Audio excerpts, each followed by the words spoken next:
Hey guys, it's Veronica and I am back with another video. It's been a while since I've talked about anything related to learning Korean, so I thought it'd be a really great idea if I shared with you my experience in the KIIP program, because I really haven't seen that many videos on YouTube talking about this topic, so I thought it'd be helpful if I added to that pool of knowledge.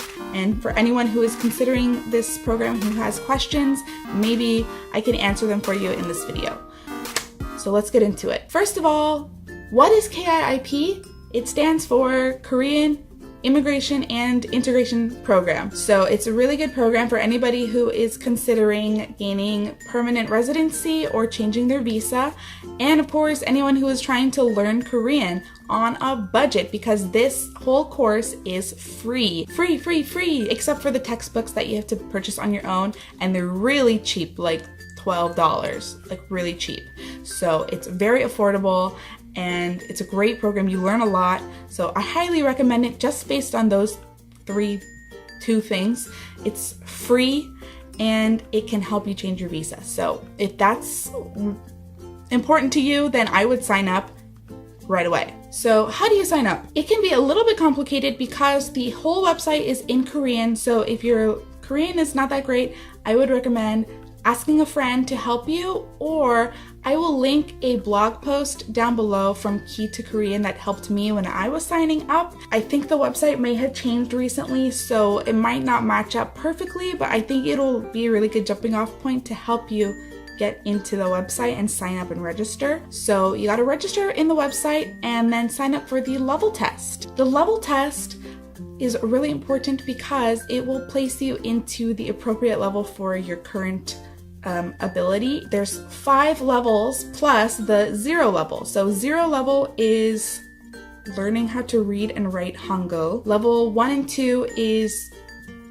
beginner and upper beginner, lower intermediate. Level 3 and 4 is intermediate to like intermediate advanced. And then level 5 is not language instruction. It's only about culture, society, and history. So we'll get into that later. First, let's talk about the level test. The level test is, I think, maybe 20 to 30 multiple choice questions plus a writing portion plus the speaking portion. I think it's really, really important to not guess on any questions in the level test, because the whole point of this test is to put you into the right level for your ability, and the whole point of this program is for you to learn Korean. So if you guess some answers correctly by accident, you might get put into a level that's too high for you, and you won't get anything out of that course because it's going to be too hard, too advanced, too fast. You won't be able to keep up. So I think it's a lot better if you just don't guess on anything, just go into the right level for you. I think I only answered maybe like 10 questions. I don't even think I got them all right. I skipped the writing part and I tried my best during the speaking portion. I ended up in level 2, so it's not like, you can't fail a level test. It'll just put you into the right level for you. Don't feel intimidated by the writing and the speaking part, because that's really for people who are trying to get up into the higher levels, and you don't need to do that right away. Just start from where you're able. After you take the level test, you can then sign up for a class in your area. So I live in Seoul. Thankfully, there are a lot of classes available all around the city in different locations, different times, and different days. So you can really find something that fits your schedule and that is most convenient for you. Usually classes take place either in like a university or some kind of government building, or I even had a class that was in this like Mongolian church on the side of a mountain. So it can really be anywhere, just wherever the government finds space to provide that class is where they will have it. But usually, I want to say like 9 times out of 10, the class is going to be inside a university. Okay, let's look at the textbooks. So here is the textbooks for level 1 and 2. They're by the same author, same setup, same format, and I really liked these books. They were really good, I think, for the beginner level. For level 1, I didn't take this class, but I just bought the book so I can go through and make sure I didn't miss anything before level 2. This one has a lot of like really basic stuff, like making present tense sentences, negatives, birthdays, counting, personal introductions, that kind of thing. Level 2 is when you start to get into a little bit more interesting grammar, and I really loved this class. The teacher was great. She was so nice, so helpful, so funny, and I made a lot of really good friends in this class that we're still friends now. Oh yeah, that's another really good point. If you don't have a really big circle of friends, joining this class can be a really great way to meet other people who are in a similar situation as you, because we're all immigrants. We're all trying to learn Korean, so yeah, you can bond over that kind of stuff and help each other through the class. So as you can see, this textbook got a lot of love. There's more like tabs on this, and you can see my writing in here, and yeah, there's a lot of pictures, a lot of graphics. It's cute. I like this book a lot. Level 3 is very different. It's much like, oh gosh, it's much drier, more serious, a lot more grammar in here. This level was a lot of work. This teacher gave us homework, so it was more work for sure than level 2. And there were a few times during this one that I felt like I needed to quit because it was really hard for me to adjust to this level. So there is a big gap between level 2 and level 3 because the author of the books changed, the style of the books changed, there's more material, more advanced, but thankfully I did pass. I moved on to level 4. Just when I thought level 3 was hard enough, level 4 was even harder. It was, I feel like it was another big jump between level 3 and level 4. This is by the same author, so as you can see, it's very similar in the way that it's set up inside. This class also had a lot of homework, so we were writing 2 essays maybe every week, 2 or 3, I don't remember. I had like kind of a breakdown at the end of this course. On the very last day, this is like normal, on the last day of class, you will probably have some kind of like party to celebrate getting to the end of the semester, course, whatever. And I was really upset because I thought that I was going to fail this test for sure. So I started crying in the middle of class, in the middle of the party, because we were having a party instead of studying, and I wanted to study, and I was like, why are we having this stupid party when we're all gonna fail? I'm gonna fail for sure. So yeah, I lost my mind a little bit, and I had to like call my mommy, and like she calmed me down, and the teacher came and talked to me. She's like, why are you so sad? Are you gonna miss everybody in this class? And I was like, I don't care about anybody in this class except for me. I'm gonna fail. She's like, is that why you're crying? I was like, yes.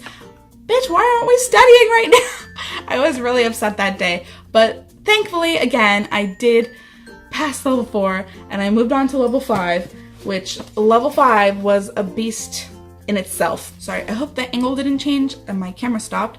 Level 5 is literally just society, culture, history. So there is no language instruction at all. The teacher goes up front and lectures and lectures and lectures and lectures and lectures. So you're not practicing speaking or writing or reading. Oh yeah, you are practicing reading a lot because this whole book is just like essays about different topics. So yeah, level 5 was a joke for me because I was just sitting in the back like barely understanding anything that the teacher was saying because she was talking so fast. There was so much information, so many words that I didn't know. Level 5 freaked me out. I thought, okay, yeah, definitely gonna fail this one, so might as well just like kind of take it easy. I didn't really study that hard.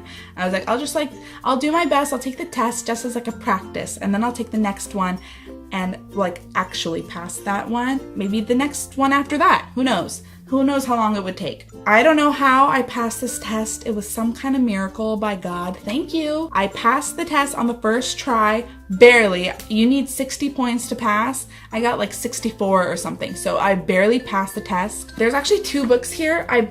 This is the second book for the level 5 course, but this is only for people who are trying to get permanent residency or like citizenship, which I'm not trying to do. So I don't know why I bought this book. I don't know, I thought maybe I needed it, but I didn't. Level 5 was rough. I'm glad it's over. I feel like free. Let me tell you a little bit about the tests though, because it follows a very similar format for all of the different levels, except I think in level 2, there is not a writing portion I may be misremembering, but I'm pretty sure that there is no writing portion in level 2. But for level 3, 4, and 5, there is multiple choice, essay writing, and speaking portion. So for the multiple choice, I think we all know how to do multiple choice. It's, you know, A, B, C, D. There are questions in there about grammar, vocabulary. You have to like read a passage and then answer a question about the passage. And there's also questions about history, culture, like food, holidays, that kind of stuff. So you do need to know actual facts about Korea and Korean society. For the essay part, you can kind of get away with not knowing as much because you will typically be writing about your own personal experience or your own opinion on something. So for example, I've written an essay question about reunification between North and South Korea. That was rough. And I also wrote one about what kind of job I want in the future, like what's my dream job. I think I wrote about a cultural experience that I've had in Korea. I think that's it. I think that's all I've written about. So yeah, it's really more experience and opinion based, the writing portion, and it's just a good way to test your ability to form long, complete sentences, use different styles of grammar and different vocabulary words, and make sure that you're understanding the question and answering the question correctly. Not correctly, but like hitting all the points in the question. The speaking part is pretty stressful for me because I'm not a great public speaker, which sounds crazy because I'm an English teacher, so I'm talking in front of groups of people all the time. But there's a big difference between talking to little kids in English and then having to sound intelligent in a foreign language. Usually they will test you in groups of 2 up to maybe 4 in the lower levels, but in the higher levels, usually just 2 people together. They will take turns asking you questions. Usually there's maybe 2 or 3 main topics that they want you to talk about. We've talked about like protesting, and we've talked about Korean heating systems and societal rules and what we would change about societal rules. And I'm trying to think if I'm sure there was other things that we talked about, but I can't remember at this point. Oh, we talked about how to make tteokbokki, like we had to explain how to make it. I think the key to the speaking part is to speak loud with confidence. That is for sure. The test giver person who was testing us said that. She was like, don't whisper, stop whispering. You need to speak up, speak louder, and speak confidently, and I can give you a higher score just for that. So it's really important to speak loud with confidence and ramble. You don't have to be like succinct in your answer. It's really a lot better if you can just like keep spitting stuff out, keep talking, keep the conversation going. If there's like dead silence, dead air, it's really awkward, and they'll think that you don't have anything to say or you don't know how to say what you need to say. Just keep talking and you'll be okay. You can scrape out a few good points on the speaking test just by rambling. So yes, that is pretty much everything there is, I think, to say about this program. Hopefully this was helpful to you or answered some questions. If there's anything that I left out or that I wasn't clear about, or you have more questions about, leave them in the comments down below. I will be sure to get back to you and answer them as best as I can. And like I said, I'll be leaving helpful links down in the description bar. Like I said, I really highly recommend it. You learn so much, it's so useful, and it can really change your life, I think. Yeah, don't forget to like, subscribe, comment, follow me on social media. I have a Twitter that I update every once in a while. I have Instagram, 2 Instagrams. I have one main Instagram that I just kind of show my daily life in Korea, like food and travel and pretty pictures.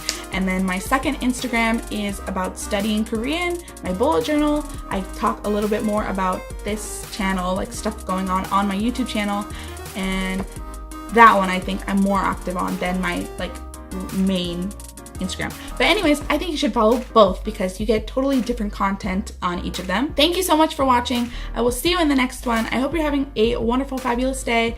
And yes, goodbye.